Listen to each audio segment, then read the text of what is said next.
So next I want to introduce Anna McCormack. Anna lives on the land and waters of the Quandamooka country in southeast Queensland. Not sure if I got that right. A lifelong left-wing feminist. She worked on the campaign to win Queensland women's abortion rights for 40 years. Also the campaign to stop wicked camper vans, rape culture, and efforts to stop men's violence against women. Anna was a union activist through her working life, serving as a union delegate at several workplaces, and was a member of her union's women's committee at various times.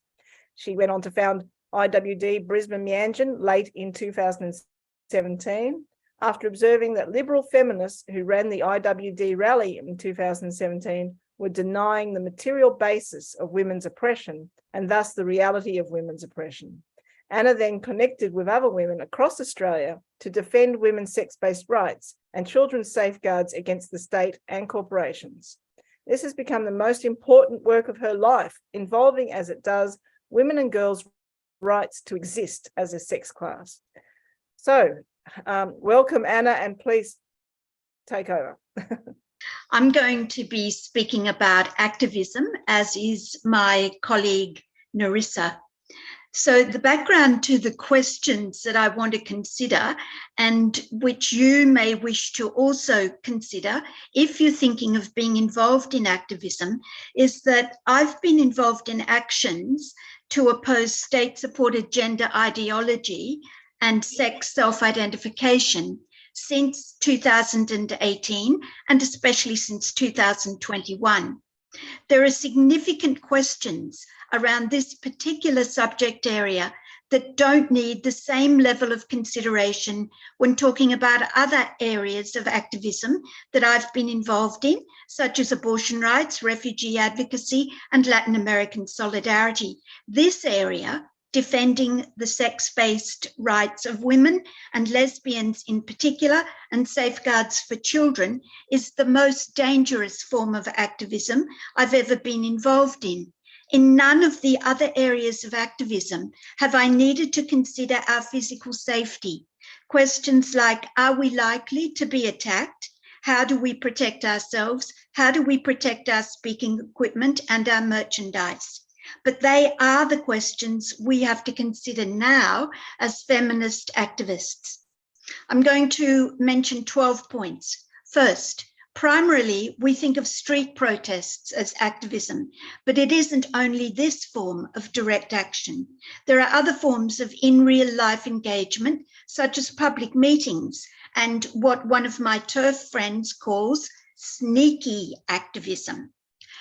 Regarding street protests, a decision to be made is, do we do it unannounced? So the men's rights activists, and I use that term deliberately, don't have pre-warning, or do we promote the venue, date and time, which of course means the MRAs know where and when we'll be. Through IWD Brisbane Meanjin, I've done it both ways. This year, from May to October, I organised a series of 6 small rallies, only 20 to 30 people. The venues were advertised. The police were notified using the required notice of intention to assemble and march, just footpath marches, because the practice is to not use the streets unless you have 100 participants. For these rallies, we brought our speaking equipment. We had 4 to 6 speakers each time. We sold merchandise and we distributed flyers. For each of the 6 rallies, we appealed to the police to attend. They attended 3 times only. When they didn't attend, abuse was more pronounced. On one occasion in September, the police didn't come and a group of women blocked our way for a short time. One of them seized one of our placards and attempted to destroy it. When one of our women endeavoured to get it back, she was shoved. The theft and the shoving resulted in a complaint by us to the police. We don't know the outcome at this time. So the next month, in October, following our usual appeal and a letter to the police minister, the police did turn up. This time, a group of 9 or 10 MRAs attended our rally, abused us, and there was one incident of physical aggression. The police were slow to respond to the aggression because they weren't expecting it. The police do need to pick up their game to ensure that we can exercise our right to assemble. In addition to the protests where dates and venues have been advertised, between April 21 and April 22, I organised 6 protests that were not announced, and this is a picture of one of them. We met together at a designated spot in numbers between 6 and 16, and with our placards on display, we walked on footpaths around the city distributing flyers that alerted people to the Queensland Government's sex self-ID plans. While we experienced some abuse, most people were shocked at the government plans and supportive of our views. The lack of pre-advertising meant the MRAs couldn't disrupt our efforts in numbers. For both forms of street protest, a couple of people need to be delegated to take photographs for posting on social media. Don't leave it to chance. And for the advertised rallies, you need a certain number of people who are prepared to speak. Fortunately, this hasn't been a problem for us. Over the 6 rallies, 31 short speeches were given. Some people spoke once, others spoke more than once. In all, 19 separate people were prepared to speak at 6 rallies. For the rallies, it's important to video the speeches for later posting to social media to reach a broader audience and encourage others to take similar actions. So we need at least one person with video skills, and you'll need a YouTube channel. The next important form of activism is public meetings with presenters and discussion on particular topics. Again, a good photographer and videographer are essential for social media and your YouTube channel. I realized very early that we needed a system to ensure that those who don't want to be videoed or photographed are not. Let's face it, today there are serious risks, often involving people's livelihoods, in being associated with women's rights campaigning. A simple system is using a ribbon of a particular colour for everyone who doesn't wish to be photographed. People do need to take individual responsibility for keeping away from the photographer and the videographer. With public meetings, as with street activism, an important issue is whether to use a secret venue or a publicised venue. Weigh up the pros and cons. Since 2019, with one exception, I've used undisclosed venues to protect us from MRA aggression. The one exception was the meeting held on the 12th of this month, about which Nerissa will provide more information. However, being cancelled by the commercial venue because of threats and harassment by the MRAs has taught me that feminist women are nowhere near the time when we can meet openly in advertised venues. The risk of being cancelled is high, and we were. The risk of physical attack is high. Regardless of whether you have an undisclosed or an advertised venue, you need to take registrations and you need to have a solid vetting process.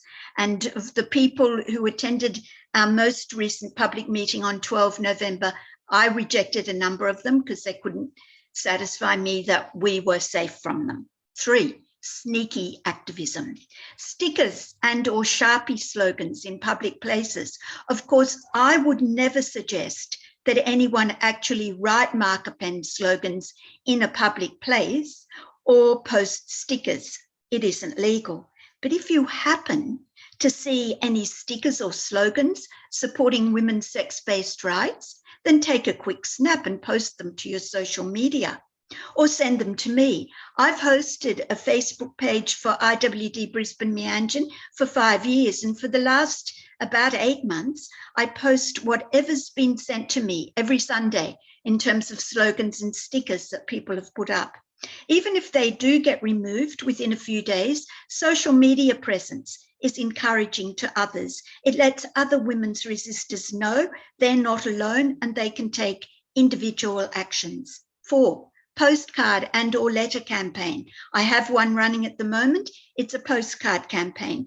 On one side is a photo of some of our placards, And on the other side is the name and postal address for the Queensland Attorney General.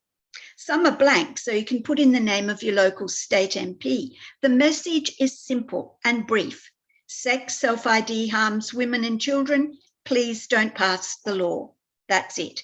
Thanks to the generosity of 2 women from New South Wales and 1 woman from WA, I was sent 300 postage stamps. So Queenslanders don't even have to pay for those. Point 5, group submissions. Coming together in real life to list the points to use in a submission, for example, a draft women's strategy. Then you can write it up together, or one woman can take it away to write up. This action is one where women can be involved who are unable to be involved in more public actions like this one that you're seeing now. 6, from the very first event hosted by IWD Brisbane Meanjin, i.e. the rally and march for IWD in 2018, informal gatherings over food following each event have been invaluable. Point 7, flyers for every event. For marches, make sure the flyers include your chants. Keep the chants simple and brief. Ensure you've consulted with others about which chants to use, and then stick to those chants. You can ask MPs to do your printing. I used to get Labor MPs to print flyers for me when I was doing abortion rights. Now I've befriended the local LNP MPs on sex self-ID, and they print the flyers for me. For the chants, delegate chant leaders, each of whom has a megaphone. If you make one chant leader the main one, it reduces confusion and conflicting chants. Point 8, IWD-BM probably has 40 to 50 core flutes, and you can see some of them there. They cover most of the areas where sex, self-ID and gender ideology set back women's rights and kids' safeguards, from lesbian erasure to safety and comfort in change rooms, to the harms of puberty blockers, to the bias of the ABC's reporting. There's often a choice in core flute thickness. Get the thickest you can afford, they'll last longer. Point 9, evaluate each event you organise, whether it's a rally or a public meeting, and ensure that those who were involved also evaluate. A simple feedback mechanism that I use is to ask people 3 questions. What went well? What needed some improvement? What was a disaster? And that helps to improve the next event. Point 10, the nature of activism is it's repetitive. You can't do an action once or twice and expect to make an impact. You have to be in it for the long haul. You have to do these events over and over and over again. Point 11, don't assume that when you lead activism, you don't require skills. It actually does require skills, although people who don't organise activism often assume there's no skill involved. You need good organising skills, good networking skills, the capacity to delegate, the capacity to speak up. Final point, point 12. You'll have noticed that many of the things that I have for IWD-BM cost money.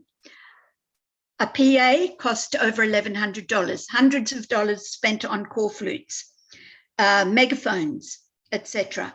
So think about how you can raise money for your bank account.